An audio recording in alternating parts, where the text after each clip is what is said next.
All right, everybody, welcome back to Beans No Ball. Week 3 just wrapped up just a couple minutes ago. We both got a lot to say, so let's not get too long of an intro. Christian, let's get started with the recap. Yeah, it's a pretty depressing week, so we'll just wait for our takes for our teams, but let's get it off Thursday nighter of week 3. Giants and Niners. I mean, it was a pretty expected game. Once again, another very boring Thursday night game. So far, keeping it up from last year, just the horrible Thursday night games that have been going on. The Niners, there was just too much for the Giants. I mean, Giants really couldn't get anything done in the first half. Just 2 field goals the whole first half, while the Niners, they were cooking the whole half, little than the whole game. Deebo Samuel finally had some resurgence after having the quiet first 2 games. Brock Purdy, he was looking, once again, he was looking very good. Still remained undefeated as a starter, and Christian McCaffrey once again on the ground, dominant with that rush attack. And then the defense, sure, again, it is the Giants. They're very, not that great this season, but as expected of a Niners for a very, great team with their defense and that offense, you would expect them to steamroll the Giants here, and it was a pretty decent bluff for them. Niners, they're looking good once again. And as for the Giants, obviously bottom of the NFC East, so obviously they have a lot to pick up. Yeah, so we'll move on into the Sunday slate and open it up with the Titans-Browns. This is a game that, two teams, weren't expecting much from them, but the Browns just really pulled away, honestly, right from the start. I know we both ended up picking the Titans, just especially seeing, with the Nick Chubb injury. Didn't look like they were going to have much of a run game, which they didn't. We can obviously see that here with, they only had Strong had 6 carries for 27 yards, so it wasn't a strong game for them here. But the main thing to pick up on, Deshaun Watson kind of looks like he's starting to settle in. I mean, this was probably his best game as a Brown, nearing 300 yards and 2 touchdowns. To see if he'll actually continue this. We've seen how weird he's been ever since he's come back from that suspension, but it's just to see if the Browns can compete in the AFC North. But as for the Titans, it was just a really ugly showing. What we always say, if Derrick Henry doesn't get going, it's gonna be really tough for the Titans to do anything. So only 3 points on the game. All you need to see there, nothing after halftime. So tough game for the Titans. See if they can pick up on anything here. Probably expect Will Levis to get in at quarterback soon. Yeah, now moving on to another pretty, I guess you could say evenly matchup, the Falcons and the Lions. Once again, the Lions proving that they're probably going to be up there for contending for this season to the playoffs. I mean, looking at this Falcons team, they started off great 2-0, but obviously they did play some lackluster teams, and obviously the Lions, this was the first challenge of the season for them, and the defense of the Lions just they just stopped the Falcons from getting in. Desmond Ridder, he didn't have a great game. The defense was getting to him, and so far it was the offense. The Lions last year, their offense was great. It was just the defense. This year, the defense is finally picking it up again, and the offense is looking great, phenomenal. Finally, the Lions are finally utilizing Jamar Gibbs, their first-round draft pick, on the ground, and it's great. Jamar Gibbs, he's going to work his way up to be one of the probably the good backs in the league, especially how we're with the life expectancy of running backs in this day and age. But obviously, if they keep utilizing Jamar Gibbs on the ground game, because we know how the week 1 they really didn't give him that many touches, but he did get a good amount of touches and yards. So more of him, and the rush attack of the Lions could be scary, let alone with the passing attack with Jared Goff and Amon-Ra St. Brown. The Falcons are still 2-1, pretty good race in the NFC South. But once these Falcons start playing more tougher opponents, I don't think they're going to make it that far. Yeah, so move on to a game that turned out to be a lot more surprising than either of us would have really thought. I mean, it's a game of 2 halves with the Saints and the Packers. I mean, right away, I know we both took the Packers. I was still debating it. After this first half, I was kind of regretting it, but we see how the second half went. I mean, right away, the key thing here is right when Derek Carr went down, it's when it all started to go down for the Saints. Just a great fourth quarter for the Packers overall. I mean, I was kind of really starting to doubt Jordan Love throughout this game. I mean, I know how much we've gone back and forth about his performances, his potential more than anything, but right here it was a really solid game for him, both passing and on the ground. Just really great on both sides of that. And I mean, as for the Saints, I mean, we see, with a sprained AC joint for Derek Carr. He's going to be week to week, so it's going to be really tough to see. I know we really expected the Saints to run away with the South, but I mean, with how that division is, just riddled in mediocrity, it just could be even more parity in that division. Now moving on to the first blowout game of the week 3, the Broncos and the Dolphins. This game was just downright embarrassing for the Broncos. The Dolphins were just scoring back and forth. It was pretty much over after the second half. I mean, the Dolphins, they have the top 6 speedsters in the league. You got Tyreek Hill, Etienne, and you got the other guys on the offensive side right there. Tua's looking very good. He could possibly be in the early conversation for the MVP race. I mean, 309 yards and 4 touchdowns against this Broncos team, where the defense is, starting to look very weak, let alone with the offense. And Sean Payton, karma really hit him back. We know how last year he said Tua will probably be benched, and Tua put up 70 on his head. So that looked very, very ugly on the Broncos. And as for the Dolphins, they're looking like a very scary team, another contending team in the AFC, because we know how strong the AFC has been for the past couple of years. The Broncos 0-3. I know we hyped up Wilson and the Broncos this offseason. I know I have him going as a 7th seed, but this is not looking good for the Broncos at all. And Russell Wilson, his time could possibly be done. It's not looking good for him. I mean, the weapons on his side, and we know how I helped up Jerry Jeudy and Cortland Sutton and that defense with Patrick Surtain, but it just is not working out. They couldn't contain Tyreek Hill. They could not contain the rush. Tua was just everywhere for him. I mean, he had, I believe, he had more touchdowns than incompletions. That just says a lot how much Tua has really came far since, all the negative setbacks he's been getting this past year since he was drafted. So now we'll move into probably the game of the week right here. This was probably one of our key disagreements here, and I came away with it with my trust in Justin Herbert. I know you always expect, the moment you drop your trust in him, they finally pull away. Well, Herbert's been good. Don't get me wrong. Every single game. It's just depends on that Chargers defense, which both of these defenses pretty much struggle, as we see with a high scoring game. It really came down to the fourth quarter who was going to make more mistakes, and I mean, trust me, they were both really pushing for those mistakes, but it honestly looked like the Chargers pulled with the biggest bonehead move, with Brandon Staley going for it on 4th down in his own, was it like the 30-yard line? And I mean, to miss it there, I mean, you get extremely lucky that the Vikings kind of just got incompetent right at the end. Was it the interception at the goal line?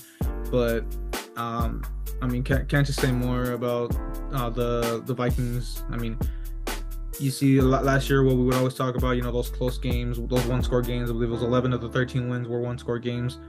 Now you see they regressed. I mean, their roster clearly regressed, and that's where you see those one-score games coming back in to bite them. So it's I guess my prediction is coming back to show itself what I expect. The Vikings are really going to struggle, and as for the Chargers, hopefully this could be a turning point. Starting 0-2, maybe this win can help them, but I mean, if Brandon Staley keeps making these bonehead moves as a head coach, I mean, he's probably got to count his days at this point. Yeah, now moving on to another, I guess, close divisional matchup, the Patriots and the Jets. Once again, the Patriots 15 straight wins against this Jets team. They have not beat the Jets have not beaten the Patriots since the Fitzmagic days of the Jets. And the Patriots, I mean, they're in a way starting to click again. But I mean, it is the Jets. But like I said before, these divisional matchups, there's nothing to look back at, because these divisional matchups, they can get ugly. But it wasn't that much of a high-scoring game, more of a defensive battle. Mac Jones, he had a pretty okay game, no turnovers, which is great. Always love when your quarterback does not commit any turnovers. And Ezekiel Elliott, he looked good. I mean, he starts to look good, like his old self. Got 80 yards on the ground, so he's looking a little better with these Patriots. And as for the Jets, Zach Wilson, I think it's not gonna work out for him. We saw how Robert Saleh gave him a little hope that this is Zach's team. He's gonna help us. There was already the news out there that they tried contacting Matt Ryan, but Matt Ryan already declined. Said he's done. He's retired. He's enjoying his retirement. And right now the Jets looks like they're gonna stick with Zach Wilson. So once again, it's pretty much over. All right, moving into another one of these blowouts. Got a couple of them this week, but Bills and the Commanders. I think both of us could have really expected this coming. At least the Bills winning, but I really couldn't have expected Sam Howell to just really collapse like he did. I mean, he really got humbled once he faced a good defense. And we've seen, the Commanders playing pretty bad teams, beating up on them. People thinking they're for real, 2-0 start, but now they face a good team. 4 interceptions for Sam Howell, not the way he wanted to start playing. This better competition, but I mean, Josh Allen doing Josh Allen things. Over 200 yards, just 1 touchdown, but still obviously to put up 37 points on a pretty good defense. If we've seen, the Commanders really showed they got a solid defense. We see what the teams they played, but still, I mean, Chase Young's not a guy you want to scoff at, but same deal with Stephon Diggs, over 100 yards. They're all getting back to where they want to be after that tough loss in overtime to the Jets. Yeah, now moving into another tough loss for the team that we expected to, pretty much win this game out of nowhere, was just the Colts and the Ravens. This was just a very, very blacklistering, boring game for the most part. It did lead into overtime. Lamar Jackson, he couldn't get it done against this Colts defense, and this Colts defense has been, it's been getting a little bit better this past couple weeks, especially from how they've been recently, and obviously with the loss of Anthony Richardson with the concussion. Still no news about when his return is. As Gardner Minshew, he is taking the spot right now, and Gardner Minshew, he got the job done with this Colts team. Even though there were some plays here and there that he kind of almost sold on it, but it did work against this Ravens team. And with this Ravens team, that defense, it's for the past couple seasons, they've never really had that caliber defense, especially when Lamar Jackson's been here. But Lamar Jackson, something about him today, he couldn't click. Not today, Sunday. He just couldn't click today. In that overtime game especially, it just really came down to a field goal after both team possessions, and the Colts did get away with this one. Gardner Minshew, you love the guy, but it's gonna take a lot of him, especially with Michael Pittman finally getting more comfortable, having that resurgence. I know you do. You have your views on Michael Pittman. So do I. Notable guy from USC. But with this NFC South, this AFC South team, it is still kind of neck to neck, especially when you got the Jaguars when they're a little iffy as well. But we'll talk about that soon right now. But as for the Ravens, especially in that North, they still got that. But unless the Bengals can make a resurgence, but the Ravens, Lamar Jackson, I think he'll be okay. He just needs to get funds again, get in his groove, especially after that big injury he got last season. So we'll stay in the AFC South with a divisional matchup here, the Texans and the Jaguars.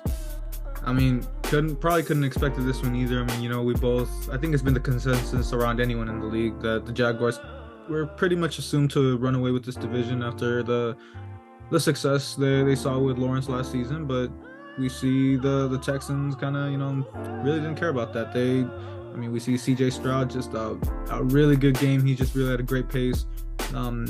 He's looking the best out of all the rookie quarterbacks at this point. I mean, sure, probably Richardson up behind him, but missing out on this game is going to set him back. 280 yards and 2 touchdowns. I mean, just great numbers for him. I'm really kicking myself at this point. I was very close to picking him as my offensive rookie of the year. Went with Richardson anyway. We'll see how that turns out. But, I mean, he's looking great. Obviously, with Tank Dell, it's looking like a really good connection. Obviously, he also has Nico Collins to adjust up. They're looking like a sneaky team, and we know, same in the AFC, the South Division is a really mediocre division. Anyone can sneak their way back up, and who knows if the Texans can, really find something in this game. But, 20-point win against the division favorite, it might see a lot of parity in this division as well. Yeah, now backtracking back to the NFC, the Panthers and the Seahawks. This was another game that I really didn't expect it to be this close. The Panthers were, keeping strong early in the game. It was not that bad at halftime. I mean, the Panthers, they had a 1-point lead. It was 13-12 at one point. And after that, the second half, they really just couldn't get anything done in the third quarter. The third quarters where they really could not get anything done, with the Seahawks to take advantage of that. They had life in the fourth quarter as well, but the defense of the Seahawks finally stepped up. And we see with the Seahawks defense, it's been improving. It's been getting a lot better, especially with that young core that they have. A lot of young guys on that defense. And Geno Smith really getting it done where it really matters. He did have, pretty decent game for the most part. But against this Panthers team that is now 0-3, Bryce Young, obviously he was everyone's pick. He was the number 1 overall pick. Obviously, everyone expected him to be Rookie of the Year, probably helped this Panthers team. But obviously, with trading DJ Moore to the Bears and obviously not having that really big of a weapons, really his notable threat right now is Adam Thielen, which he did have a big game. Adam Thielen did have a big game. He was pretty good with the Vikings. He's just, he's at that age now where he's, starting to regress, but really did make a huge impact for the Panthers for the most part, but obviously wasn't enough, let alone for the rush game of the Seahawks. Kenneth Walker, second-year guy, finally getting it done with the Seahawks once again, getting good on the rush attack on the ground game. That's really another thing that the Panthers really can't get done is the rush game, with the rush attack, and that goes for, pretty decent amount of teams in the league right now. So we'll move into, those Bears. You talked about DJ Moore. I mean, the Bears and the Chiefs. This one we obviously could have expected it right away, but probably not this much. I mean, we see all the comments Justin Fields was making before this game since the last week about, where the blame lies. I don't really think you can say anymore after you see the performance here. I mean, sure, you're playing the Chiefs, probably the top team in the AFC, but I mean, it was just expected. Can't really say more. I mean, the cameras weren't even focusing on the game. All the attention goes up to the whole Taylor Swift, Travis Kelce situation. But of course, keeping it at football. I mean, just pure dominance from the Chiefs. I mean, just a well-rounded Chiefs game that we just got used to. I mean, of course, Patrick Mahomes over 250 with 3 touchdowns. Travis Kelce getting back in the end zone, getting up there near 100 yards, and even as Isaiah Pacheco kind of bring himself back. I know he's had kind of a slow start to the season, but not too much yardage, but he got into the end zone. A lot of improvements, still some of the old for the Chiefs, but regardless, you win by 30. It's always gonna be a great day for them, and for the Bears, you got a lot to work on. Obviously saw their defensive coordinator left for his own reasons we won't get into. But it was just a lot to be expected from this game. Yeah, and I'm moving on to my game. I'm gonna keep this brief because this was just downright embarrassing. I mean, we lost to the team that we were favored to be the 12-point favorite wins here, and this is just another embarrassing game. First drive of the Cardinals, how the way they're rushing attack on us, Josh Jacobs and James Conner. I instantly knew this was gonna be a long day for us. I mean, Trayvon Diggs recently, we already talked about this last week with his ACL injury. I did not expect Trayvon to completely, be the focal point of this Cowboys defense. Everyone would be like Michael Parsons, Jaron Curry, Stephon Gilmore, but this game really showed that without having a main cornerback, it really hurt a lot. And that defense, let alone to Joshua Dobbs. I mean, and then him getting his first career win on us, that's just really something I did not expect. But again, with the Cowboys defense, they just forgot how to play defense. Trayvon goes out, they're just like, huh? That once again, the rushing attack, the rush defense that I've been talking about for I don't know how long, it finally bit them. It finally bit them in the ass today. James Conner, Josh Dobbs was just running all over us. Stephon Gilmore, the cornerback that I was giving hope for, but he was getting cooked by Marquise Brown. It just let up that game-sealing touchdown and in the red zone in the end of the game. That was just downright embarrassing. Michael Gallup, he finally looked good. Even though I did call him for my trash pick, but he finally got some resurgence. CD, I can tell CD was a lot of frustration with him. Dak Prescott had a solid, pretty okay game for the most part, but the play calling of Mike McCarthy, it was just horrible. And the thing that really upset me is that Dak Prescott, that read of Brandon Cooks was bad. Triple coverage, without a doubt, really bad decision. CeeDee Lamb was open on the left outside, but after that pick, everyone started bashing Dak for that when, I kind of expected it, really did expect it, but none of this was Dak's fault. Mike McCarthy's play calling, especially in the red zone. I mean, too many field goals in the red zone, let alone if we scored those touchdowns, all those red zone, we probably would have won this game close, but it still would have been an ugly win. Cardinals, good for them for, humbling us Cowboys with the defense they've been talking about. But happens. Upsets happens. It happens. So, obviously, on to New England. Yeah, so, I mean, move that into Sunday night with the Steelers and Raiders, good old school rivalry here, and the game kind of turned into a nice little old school type football. A lot of hard hits. It was a tight game overall. I mean, right from the start, we just saw fireworks back to back. A real nice touchdown for Devontae to start off, making making Patrick Peterson look like he pressed triangle a little too late on that deep throw, and right away, forget who it was too, but the Steelers were with a big bomb of their own to tie back up, and after that it was just all Steelers until the fourth quarter, which they were up big in the fourth quarter. All came down to some horrible play calling by Josh McDaniels right at the end, going for a field goal when you're down 8.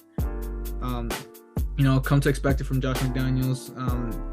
Raiders really do wish they could have fired him last season, but their own money troubles, they're kind of just stuck with him for a while. So wait to see if there can be any improvement there. I mean, we already see Jimmy Garoppolo is very likely going to miss next week because of his concussion. So hope for the best for him, of course, but it's really looking bleak for the Raiders. We both expected them to win here after we've come to expect really little from the Steelers, but always get some random surprises on Sundays.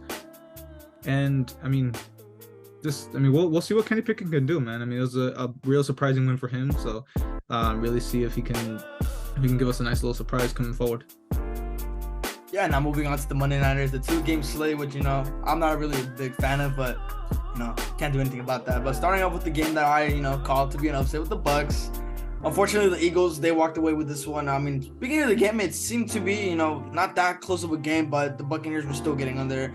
Turnovers back to back. Really expected a Baker masterclass here, but the real debate here that's really been going on, been seeing on Twitter during the game, is Jalen Hurts. I mean, he had one touchdown, which sufficed it, but 2 interceptions. I mean, Jalen Hurts, everyone now keeps talking. He has the weapons around him, this and that. The rush game carries him. I really can't say about that. I mean, if he's winning, he's winning. I really can't do that. He's on top of the East. I'm not going to bash him too much on there. But, you can switch the narrative all you want. He's winning. That's really all that matters. But it could bite Philly once again in the ass in the block game if Jalen Hurts can't, contain these interceptions. DeAndre Swift, he was almost he could have had a 200-yard game if it wasn't for that shoelace tackle in the second half. That would have been a monster run out there that could have potentially sealed the game. Then the Mike Evans touchdown that kind of got him back in there, still down 2 possessions, but with how the defense of the Buccaneers was looking, sure, they got some clutch plays with some interceptions, but Baker just couldn't cook at the right time. Mike Evans really was getting, locked up for the most part, but, that touchdown really couldn't do anything for them in the fourth quarter. All right, so let me move into mine, of course. I mean, I can't even be mad at the result. I'm kind of just upset that I let my hopes get up after, I didn't expect much, but, we see the trajectory the Bengals are on. I mean, I talked about this in the preview. They looked just in a really bad spot. The Rams are, flying high, but, I mean, the Bengals just had a better game plan, plain and simple. They locked up Puka. He did get that nice catch on Awuzie at the end, but it really wasn't enough overall. I mean, he had, I believe, 5 or 6 receptions total. Our corners really could do nothing against Jamar Chase. He just had a crazy game himself, over 140. One of my main things, Matthew Stafford, he really had a poor game. I mean, sure, I know the O-line was pretty bad too. I mean, this was a big setback for our O-line. With Ingram getting hurt and missing a lot of time, it was really, our backup left tackle, I don't even know his name. Isn't worth being mentioned anyway. He just played horrendous. I mean, he was really hurting Stafford's left side. A couple of those turnovers were really on the O-line. I mean, first and foremost, I guess Stafford was being rushed, but you can't throw the ball into that double coverage, with I believe it was Van Jefferson. Everyone was converging there. They could tell he was throwing there, and it was just a first and foremost really bad play there. And as for the second interception, you can't do nothing. It was a tip play when right after the big play to Van. So that one I can't say much, but just overall a lot of missed opportunities. The red zone play was horrible. You get in the red zone 3 times and you get just 3 field goals out of it. I know the play with Tutu right at the start. It's debatable. Was he in? Was he out? The angles I was looking at, it looks like he was in, but at the same time, I do feel like I saw his foot go out. That's what the ref saw. So just couldn't convert. You get I believe it was 2 first and goals, and just take sacks right away. So it's when the O-line's not helping you, and Stafford's actual accuracy is kind of taking a hit. It's really hard. I mean, the offense was just really struggling overall today. The defense was the positive, of course. I mean, Aaron Donald being himself picked up another sack. A lot of good. I mean, the Bengals only got that one touchdown, and apart from that, Bengals kept getting short fields, but our defense kept holding to field goals or holding them out. It was just a lot of positivity for this defense, but they can only do so much. They got tired on that touchdown drive, and I mean, it was just too little, too late. But finally getting that touchdown at the end to 2-2. So move on to next week against Indy. All I can really say. So that'll wrap up Christian. Of course, that was pretty depressing for the both of us. Tone's pretty somber after a pretty rough week for us. But moving into the recap of our predictions, Christian, you went a whopping 8-8. I did you one better at 9-7. So I'm climbing up there, just one game back on you. I'm at 25-23. You're 26-22. Inching my way up. You're still up 4-3 on the head-to-head disagreements. So that's how we'll see how much our predictions can fare any better. Obviously, they'll be up on screen right now. Christian, I'll let you get it started. Yeah, so obviously, keep it brief once again. Obviously, going over my game and then my highlight game of the week. So obviously, starting off, we are going against the Patriots this week, and obviously a notable face that we are gonna see is Ezekiel Elliott. And as I talked about from the preview, he had a pretty good game on the ground. I mean, he got 80 yards, which is pretty good for Zeke from his early years with us in the Cowboys. That defense of the Patriots is once again another defense to not look down upon. We saw how they contained Philly week 1. They really got them there. It was just a very close game. Week 2, once again, another close game. The defense contained for the most part, but the offense couldn't click. And obviously last week, 15 consecutive win against the Jets. The defense clicked once again. And looking at this Cowboys team, how abysmal they played against this Cardinals team that really wasn't supposed to be a loss. And I called it before, it's going to be a trap game, and I really didn't want to believe it, but it was indeed a trap game. And this Patriots team, there's a lot of flaws with this team as well. The offense with Mac Jones, that O-line. The defense needs to put a lot of pressure. Micah and D-Law are the pressure leaders of this team. Stephon Gilmore's got to step it up. Yesterday's game was a really big letdown for him. Deron Bland, same as well. Really got to step up. Jordan Lewis, he had a good game. Really glad for J. Lou, but Deron Bland and Stephon Gilmore, they really got to step up, let alone with the safeties. Safeties, I don't know what the hell they were doing last game either, but with this Patriots team, Juju Smith-Schuster and Kendrick Bourne, those are two guys that I really don't want to have a monster game on our defense, and let alone Zeke, blowing with the Cowboys luck, he could have put on some generational numbers against us. Hopefully that doesn't happen. So this really needs to be a wake-up call for the Cowboys that they can't just look down at any team at all. And obviously moving on to my highlight game of the week. Once again, a pretty lackluster game, nothing too interesting, but I will be highlighting the Detroit Green Bay game. This is an NFC North matchup. And as for the NFC North, Packers pretty much owned it for the past decade with Favre and Aaron Rodgers, but Rodgers is gone. Jordan Love keeping the ownership going with the Bears, him beating the Bears early this season. And Detroit is another team to not look down on once again, since they have been improving with Jared Goff, the defense, and that offense. Green Bay, we saw they really just inched their way against the Saints team only because Derek Carr did get out the game. This Detroit team will put on a hard time for this Packers team, even though I do have the Packers winning. Jordan Love, really, we talked a lot good about Jordan Love, let alone me. So I expect them to have a pretty good game against this Detroit Lions team. Because look, this Detroit Lions team, it's great. But when it comes to really tight matches like that, they sometimes find ways to lose it just right then and there.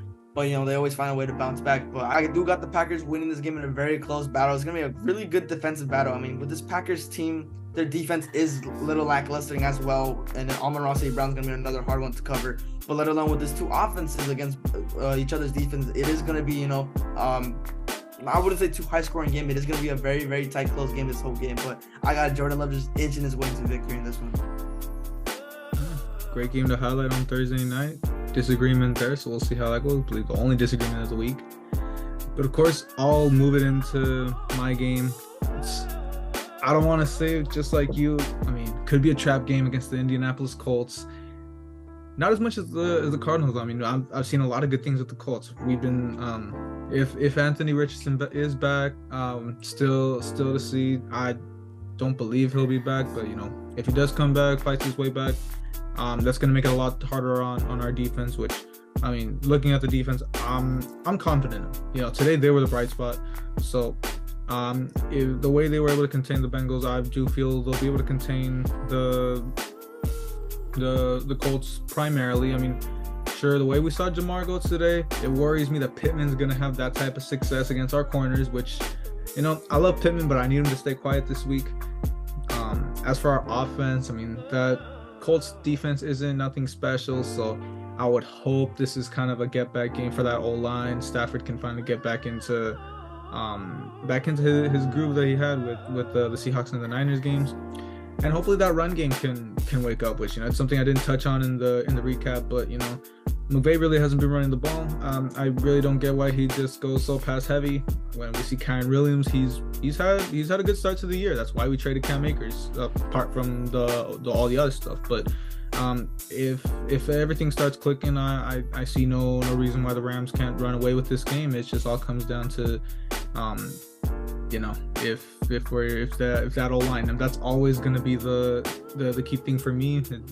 Dating back to last year, it's if the O-line gives us that solid production, we got a lot of goods to look forward to. But moving into my highlight game, I am gonna go with the Miami Dolphins and the Buffalo Bills. Looking at these two teams, obviously I know I had originally predicted the Bills to win this division, but looking at it now, I know you mentioned it in the recap, but Tua's moving into my MVP. I mean, I know we were really big on Burrow, but I mean, how can you ignore Tua's numbers right now? All the production he's been seeing, especially, I mean, it was a pretty bad team against the Broncos, but look what he did to them. But this is just about to really give a test. This is the big test. If the Dolphins can give a good production here, you can easily say they're the top contenders in the AFC. They'll probably be inching their way to a lock in the 1 seed if they can keep up what they've been doing. But as for the Bills, I mean, they also want to give themselves a big coming up party as for this season. I mean, they kind of still have a bad taste in their mouth after that loss to the Jets. I mean, they really feel like they should have played better, especially since they're playing Zach Wilson most of that game. It's kind of just glaring in the back of their head. But I mean, this is easily a future playoff matchup, possibly a preview of the AFC Championship. We'll just wait and see. But I got the Dolphins winning this. I can't bet against Tua. He's, as I mentioned last week, turning into my MVP favorite. So I expect another great game for Tyreek. Depending on if Waddle's back, it's probably going to be another great game for him. But just all around, I expect a really great game for the Dolphins. But that is going to wrap up our preview for next week. It's going to wrap up the video in general. So just another great week of football. A lot of unexpected. It's just a lot of everything been coming. Just 3 weeks in, everything's starting to settle in. Just really great to have football back in our lives. And as for this channel, just really great to finally get this content back out. Just really getting back into this groove. So of course, all the thanks to you guys who stay here and watch. Hopefully we can keep the support, keep growing little by little, and barring any major news, we'll see you guys on Sunday.